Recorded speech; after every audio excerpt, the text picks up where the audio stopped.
In folklore telltale signs that can help predict the weather? Hey, do you believe in folklore telltale signs that can help predict the weather? Actually, many of them even have a scientific backup. So let's dive in. You've probably heard this one at least once. Red sky at night, sailor's delight. Red sky in the morning, sailor's warning. Oh, you haven't? Then you might have heard a variation with the word shepherd instead of sailor. This weather lore was even commemorated by William Shakespeare, I call him Bill, back in 1593. He wrote a poem, Venus and Adonis, and there is a description of the red sky lore. Turns out Bill was right, and this one can be explained. The red sky appears when dust and small particles are trapped in the atmosphere by high pressure.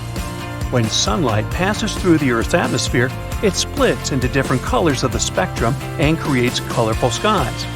If there's a high-pressure system, it can trap dust and vapor in the atmosphere, causing blue light to scatter and leaving only red. So it can indicate that the weather will be clear and calm the next day, whereas a red sky in the morning can indicate a storm is on the way. How about another one with sailors?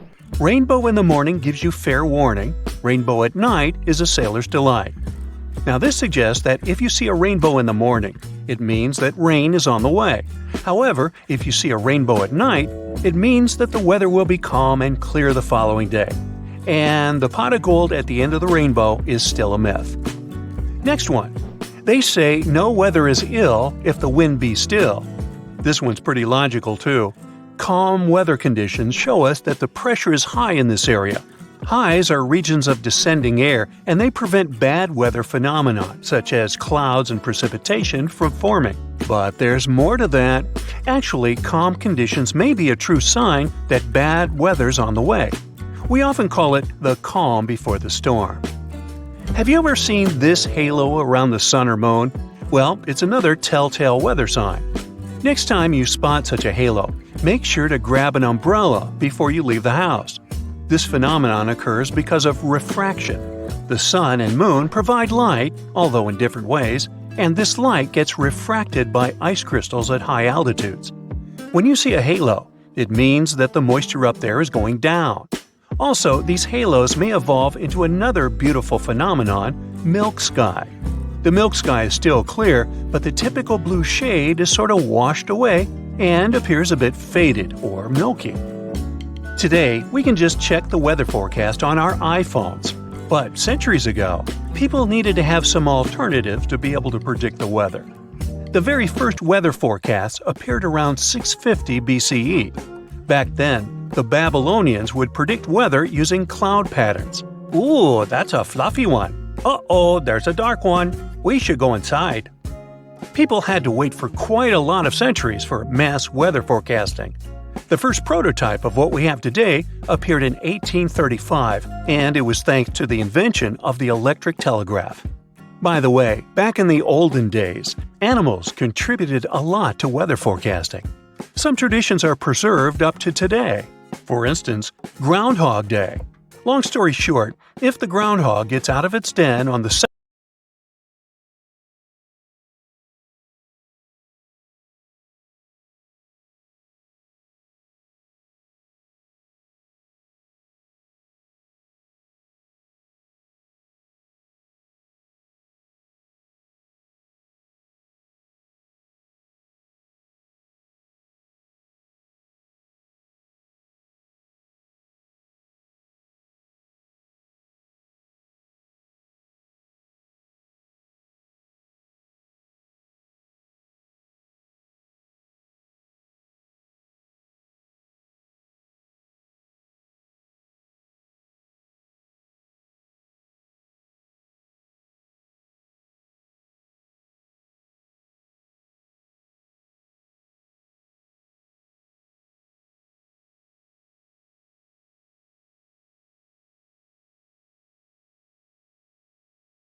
2nd of February in Punxsutawney, Pennsylvania, and sees its shadow, it will go back into the den, and the winter will last for 6 more weeks.